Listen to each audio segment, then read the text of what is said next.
Hi everyone, welcome back to our multi-heart CT and CMR lecture series. It's a great pleasure today to introduce Manish Motwani, a good friend and that we met at Cedars while we were training there. I've learned a lot of CMR from him, and so I look forward to keep learning now even more. He's going to be talking about a practical approach to evaluate cardiac masses with CMR. Manish works at Manchester Heart Centre in the UK. He's extensively published. He does multimodality imaging, and he has published a significant amount and very good reviews on the use of CMR in masses. He's actively involved in SCMR, and so I'm really looking forward to your lecture, Manish, and thank you very much for joining us. Thank you, Leandro. It's a pleasure to be part of this, and I need to congratulate you on this series that developed during COVID times. So it's a great initiative. So as we say, I'm going to be talking about a practical approach to evaluate cardiac masses with cardiac MRI. It's not always needed, but there is a lot to be gained from advanced imaging in cardiac masses. Sometimes something can be very, very straightforward and simple. You may not need to go that extra length, but many times it can be helpful. And obviously, it depends upon the availability of the technology in your sort of region. The threshold of investigating further obviously gets lower the more widely available it is. But let's kick off and go through this.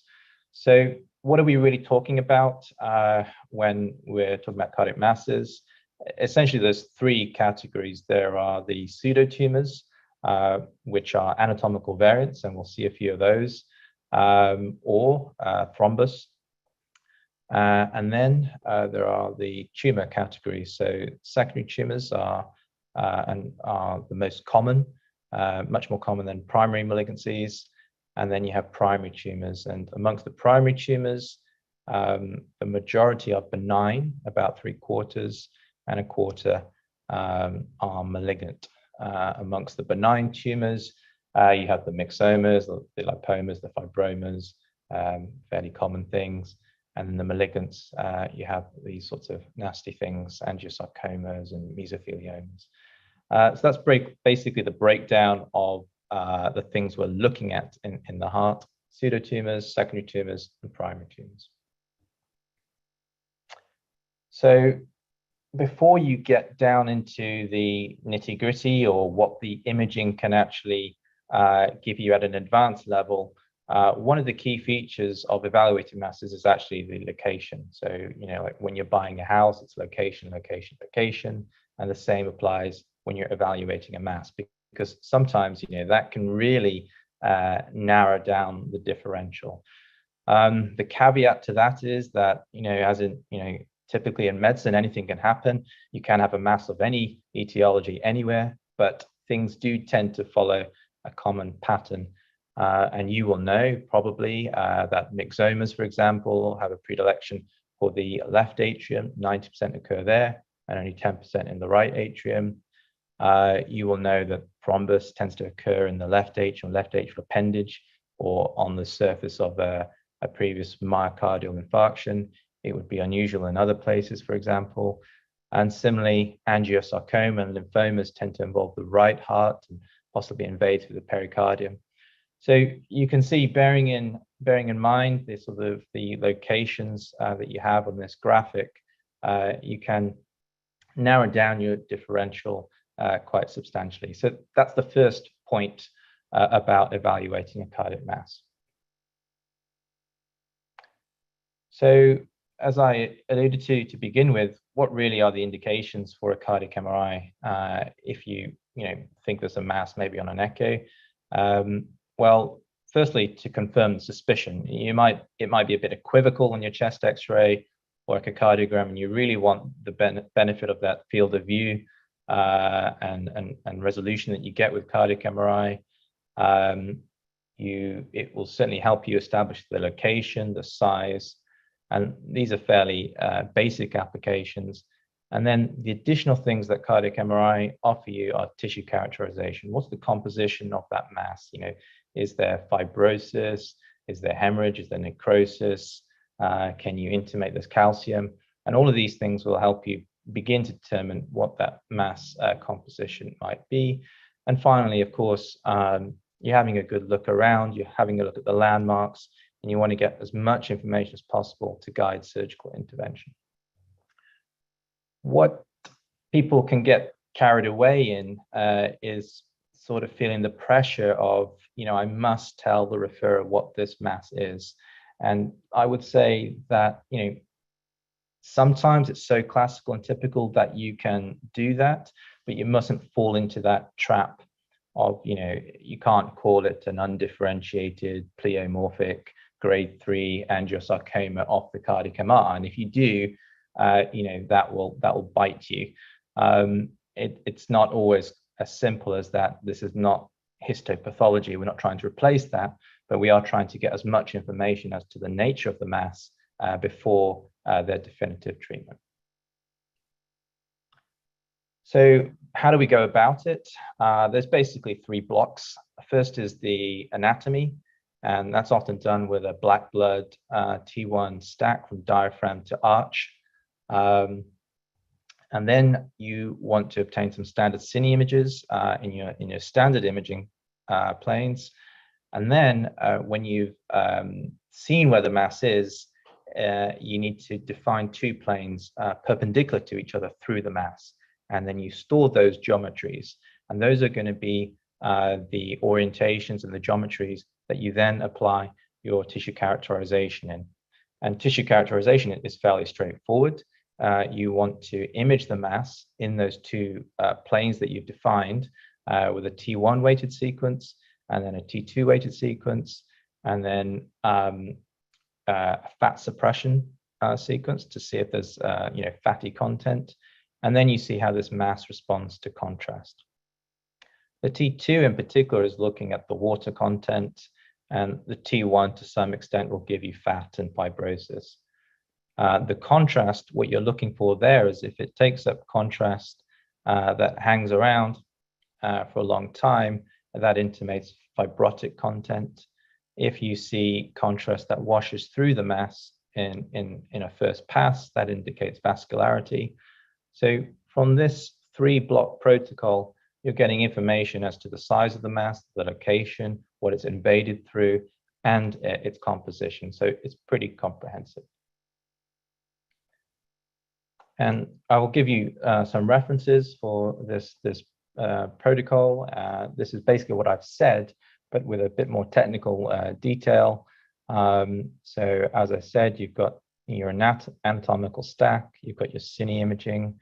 If it's a mass that is adherent to the pericardium, you can use tagging, which imprints geometrical shapes or squares on the image, and you can see how those can deform. It can be useful to see if a mass is tethering the myocardium. And then, as I said, T1 weighted imaging, T2 weighted imaging, and then you're giving your contrast, ideally during a perfusion sequence, and then topping up for early GAD and late GAD to see how it responds. So once you've got all that information, you have to sort of process it, and you can't remember all of this up front. This is like a lookup table of the typical features of all these masses, but you will become familiar with the ones that are more common, and then you can go to your reference papers or your books or online for some help with the others. But generally, it makes sense. So, for example, a myxoma, which you see a lot of, it's going to be heterogeneous after contrast because those myxomas contain multiple different tissue types. There can be fibrosis, hemorrhage, necrosis. So it's not going to be a homogeneous uptake of contrast. It's going to be varied. And the same really applies for malignant tumors. Malignant tumors tend to be more kind of heterogeneous and different tissue compositions. Lymphoma stands out as it has no uptake in general. And thrombus, if it is sort of chronic, tends to be low signal throughout with no contrast uptake. The caveat is that acute thrombus starts with high T1 and high T2, and then the T2 falls off quicker than the T1. So let's launch into some cases. So we'll just walk through these as if we're interpreting them. So in this case, we have a mass in the right atrial wall, and this is T1 weighted. So the way you think about it is this is hyperintense relative to the myocardium on T1. And when we apply fat suppression, so you can see the fat here is now suppressed, and this mass here has also gone dark as well. So the likelihood is that this is fatty content, and given that it's all suppressed, the likelihood is that it's a lipoma. And when we look at T2, it's hyperintense relative to the myocardium, and typical of lipoma, there is no uptake. So we can go back to our lookup table, and we can see that pretty much fits: high, high, no uptake. But really the key image here is that it's suppressed completely with fat suppression sequences, and that's one of the great strengths of MR. So as I alluded to, we're not actually trying to diagnose the mass. We're trying to get as much information as possible. And within that paradigm, what we really want to know is what's the likelihood of this mass being benign, and what's the likelihood of this mass being malignant. And these features you see listed here are the ones that indicate a higher risk of malignancy. And in particular, these three, so location outside of the heart, heterogeneity, contrast enhancements, are very sensitive for malignancy. And additionally, the larger the size of the tumor, the presence of effusions and invasion into the pericardium or pleura are very specific for malignancy. So these are, 6 or 7 key features to look out for when you're trying to make that distinction. That said, any mass in the heart can have a functional impact. So it's not that you are, that you drop everything if something's benign, and because any mass like a myxoma can gather thrombus and cause embolization. It can impact on the function of the mitral valve. So similar to masses in the brain, just because something is pathologically benign, it doesn't necessarily mean it's not having a functional impact. And again, the field of view and the functional information that cardiac MRI can give you can help you assess those additional features. So this slide illustrates some pseudotumors.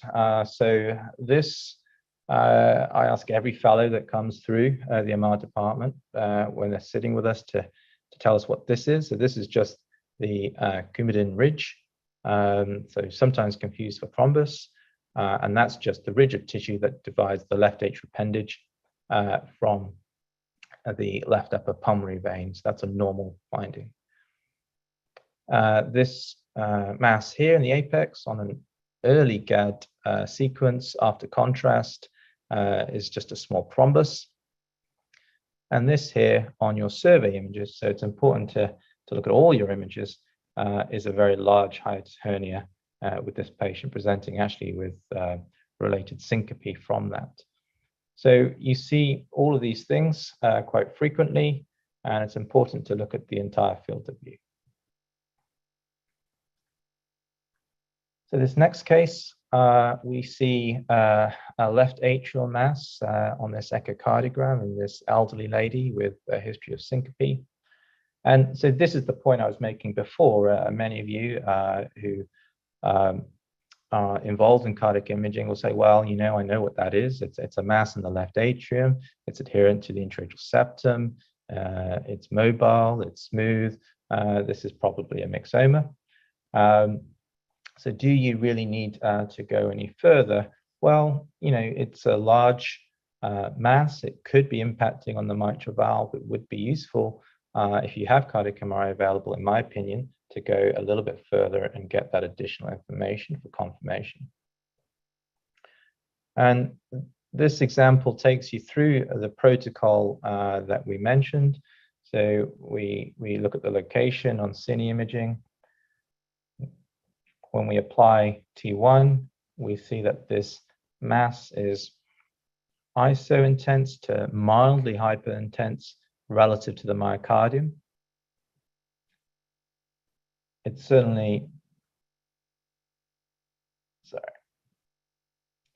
doesn't suppress on fat suppression, so this is not another lipoma. And after contrast, you can see that it has a heterogeneous composition. There's little spots, perhaps of some different material, so it may be calcification, it may be necrosis, it may be hemorrhage. And on T2, it's certainly hyperintense relative to the myocardium. And late GAD confirms our suspicions from T1 that this is a mixed composition. There's fibrosis in here, there's a central core of fibrosis, there's lack of enhancement in most of the mass implies that this myxoma is probably thrombus coated. So there is actually a lot of information there that can make you more definitive about your diagnosis and what's going on. And just a reminder, so as we said, it's iso-intense on T1, it was high on T2, and heterogeneous on late GAD. So the location fits with myxoma, the tissue characterization fits with myxoma, so we're reasonably confident. So this is one where we're going to be saying, imaging features consistent with myxoma. And as you know, we've pretty much covered this. They're predominantly found in the left atrium. They are benign tumors, and this is the cardinal MR feature: iso on T1, hyper in T2, and heterogeneous with contrast. But like I said to you, it's not as straightforward. These masses don't just all adhere to your table just because you want it to. You will see large myxomas in the right atrium. This is one such myxoma, and you can see that there are pleural effusions, which could throw you off your guard. You may think this is more malignant. This is not just one mass, it is possibly two masses or a lobulation of this first mass. Having said that, it is smooth, it doesn't invade any tissue planes. So, some features are playing by the rule book and others are not. But let's see what happens on tissue characterization. We can see that on T1, it pretty much is iso-intense to the myocardium, so tick box for myxoma. On T2, it is hyperintense, so tick box for myxoma. And we see that there are some areas of different tissue composition. So again, possibly fitting with myxoma, but also that is sometimes seen in malignancy. And then on early GAD, you see that it doesn't take up any contrast. So whatever it is probably fully coated in thrombus, and that presents a high embolic risk. When we ran perfusion, so this is first pass, you can see that the contrast does not wash through this mass. So this mass is not fed by a vascular blood supply. So that's a big relief because that makes it less likely to be malignant. So we're back in the benign ballpark. And then finally, late GAD shows that it does have some mixed tissue composition.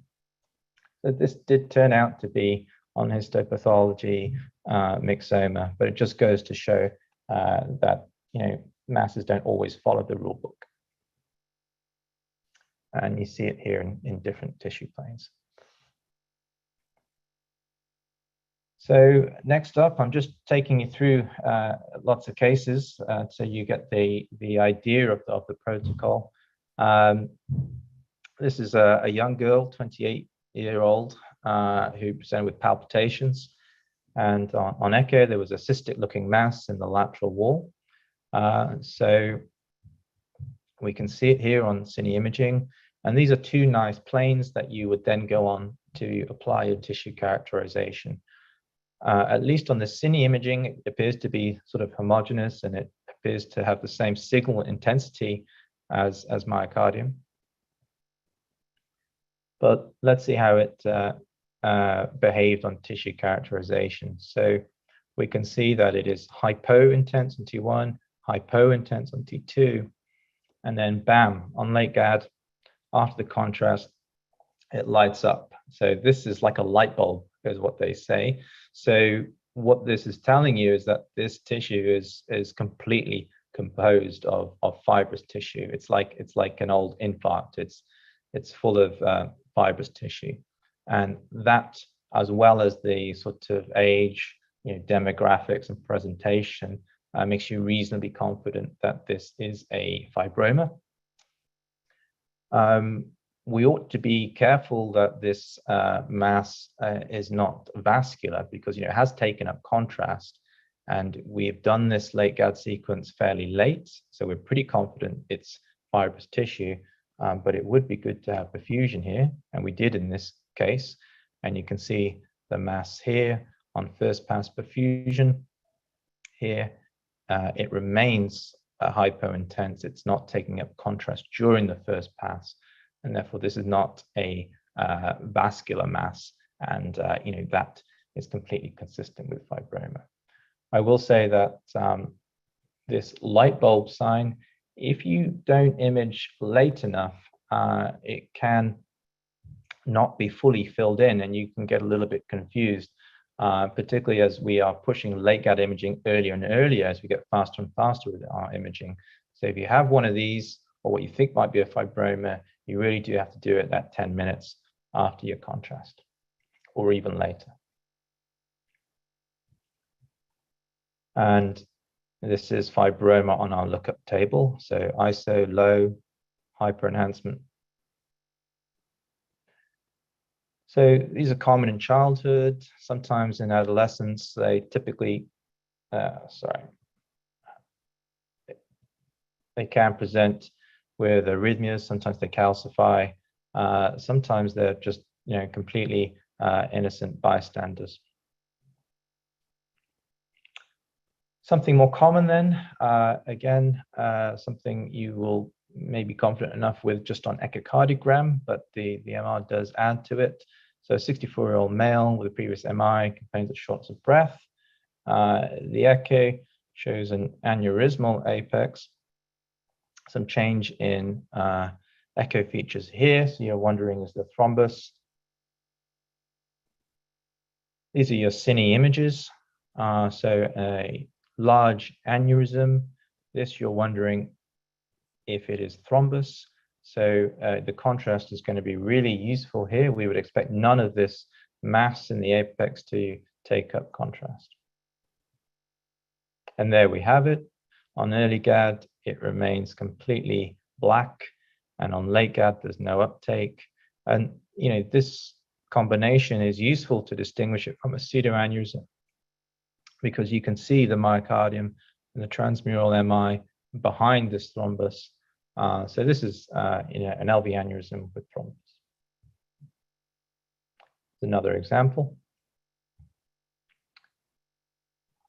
So what's wrong here?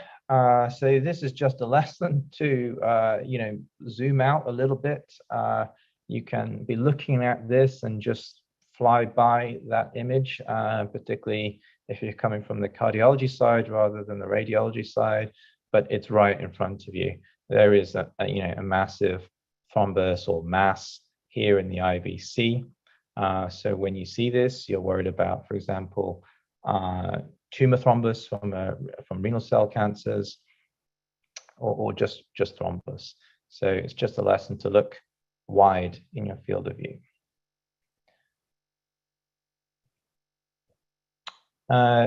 This example shows you metastases. So we said, that's amongst one of the more common cardiac masses. And what you see here is that it's in the right atrium. And once you see something that sort of looks very atypical like that, again, use the field of view of cardiac MR. So we see additional masses in the liver and in the lungs. And the key when you see this is that the metastases and the cardiac tumor will all follow the same, in general, signal characteristics. So they both have similar intensity on T1, and then on T2, they have similar characteristics. They're bright here. And in this example, you can see again that there's thrombus in the right atrium and the IVC, which is probably a mix of thrombus and tumor.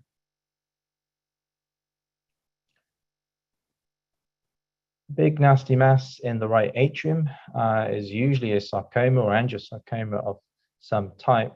And this illustrates that table of malignant features quite well. So you have a big, large size mass. It's actually technically outside the heart because this is the right atrial border here. This is outside. There's invasion into the pericardium. You have pericardial fluid. So you've got 1, 2, 3 features of malignancy. You've got very heterogeneous tissue composition, so that's a fourth. And the heterogeneity is further illustrated on T1 and T2. And when it comes to contrast, you can see again mixed composition, some fibrous components, some thrombus components, and there's a little bit of also fatty components. So you've got 4 or 5 tissue components, big, large mass with tissue invasion, with effusion. This is definitely malignant. It's difficult to say exactly what type of sarcoma it is as yet, but if we look at perfusion, rest perfusion in this patient, you can see that this mass does actually have a vascular supply.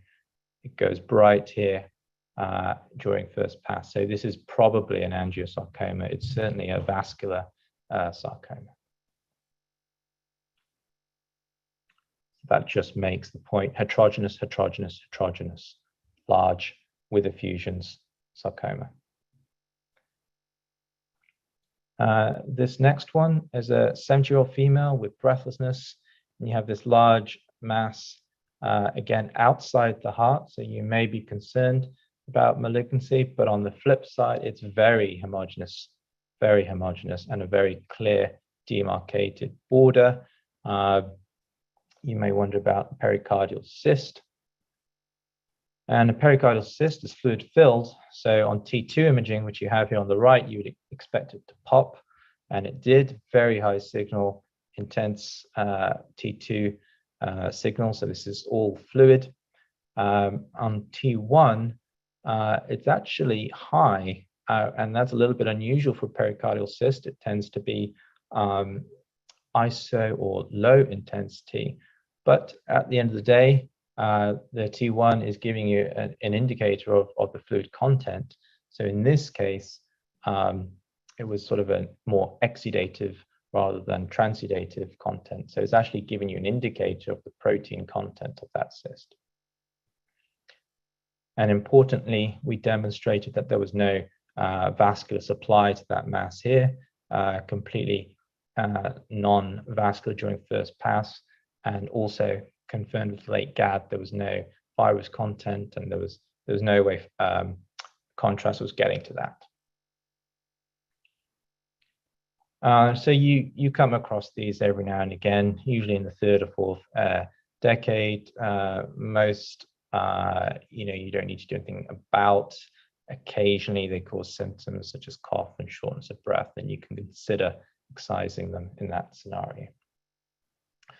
So I'm going to leave it there because we just run through a whole series of cases, but the important thing here is to take a standardized multi-sequence approach, work out the protocol that works for you. I mean, we all have time limitations on the scanner, and but it's important to be systematic in these cases because they are potentially very serious cases, and it's always frustrating if you think, I wish I had done, fat suppression. So it's actually simpler to always do it, or at least have those exam cards built into your protocol at the scanner for evaluating a mass. Remember, before you actually get to the fancy stuff, location can actually tell you a lot about the potential etiology. And again, don't just jump to what you think the diagnosis is. Actually, the more useful information is how big this thing is, whether it's mobile, whether it's having functional effects, because at the end of the day, that is actually going to determine what you do. Look wide in your field of view for, local invasion, effusions, metastases, other features of the etiology. And like I say, stick to a standardized approach for tissue characterization. So T1, T2, fat suppression, and contrast enhancement. And I've already mentioned about metastases. So I'm going to leave it there I'm just going to highlight these references. They are, I think, now both open source online. And briefly, just a plug for these two upcoming imaging-based conferences, CMR at the beginning of May. And if you're interested in AI and cardiovascular imaging, we have another 3-part webinar series. Okay, I'll leave it there, Leandro. Thanks. That's great, Manish. Those were very beautiful pictures. Thank you so much again for joining us. One quick question. I'll start with a question, and please put the rest of the questions in the QA. We already have one. Do you use, and you can actually just ask the same that I was going to ask, do you use T1 and T2 mapping, any parametric methods? Do you think they add anything to characterization? It's a good question. I mean, you can certainly do it to give you a more standardized way of comparing the T1 signal in the mass to the myocardium, if it's close. But really, is it adding anything in particular? Probably not. It's not that standardized for you to say, okay, a myxoma is 1,000 milliseconds and a sarcoma is 1,200. It's not that standardized. You will know, even from using it for other applications, the numbers vary quite substantially from scanner to scanner, from patient to patient. And you also have to be careful of where you draw the region of interest. In a big mass, where do you draw your region of interest? Are you just capturing a little bit of fibrosis, but missing the hemorrhage, missing the calcification? So I think in this is one of those situations where probably quantitation is not, it doesn't really add that much. It's better actually to sit back and look at the whole picture and appearance. Okay, perfect. We have a question from Halim Shamsan that he asks, can organized thrombus mimic myxoma in CMR? It's usually, I find, the other way around, where you get myxomas that become so completely intensely coated in thrombus that it just has the signal characteristics of thrombus. But what saves you there is the other features I mentioned, which is the location. So it would just be completely random to have a thrombus adherent to the intraatrial septum, with a stalk, for example. So that's why you have to use those ancillary features like the location and the general other features. Thrombus itself, can that mimic myxoma? It is unusual for thrombus to have cavities of necrosis in the middle of it, and generally, again, it's not just the imaging. You go along with the history as well. So there's usually pointers towards thrombus, and there's usually pointers towards myxoma. So I would say in general you can make the distinction, but I have been, I have agonized sometimes over the scenario where you have a myxoma that's coated in thrombus. Okay, great. Have you done any imaging of valvular lesions for fibroblastoma? Is that something possible, or is pushing the limits of CMR, you think?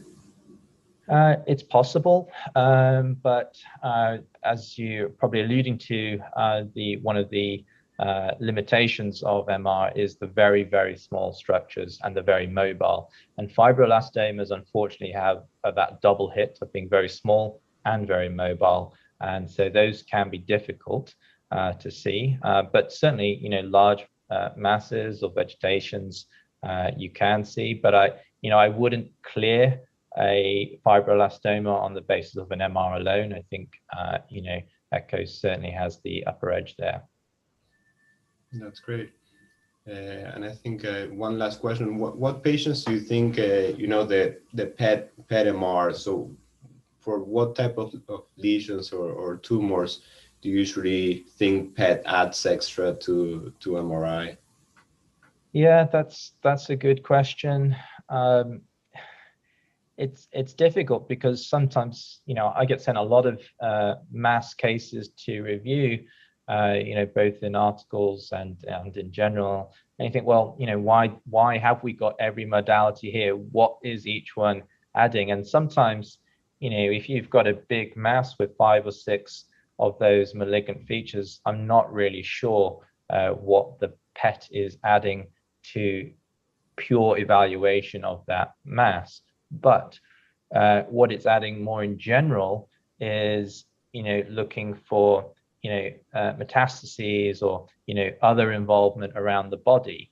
And so often when the patient, when you determine that this is a malignant mass and they've gone on for their oncological evaluation and they end up getting a whole body PET CT, that's, I think, is where it's adding. I'm not convinced it's adding, you know, definitively more to the actual evaluation of your cardiac mass. Whereas as cardiologists, you want to stay within that field of view. You don't want to look out.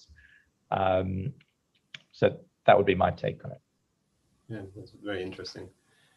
Okay, if no more questions, thank you very much for joining us again. Hopefully we'll meet in person soon. I hope so. Yeah, it's been a pleasure. Okay, take care. All right, take care. Bye-bye.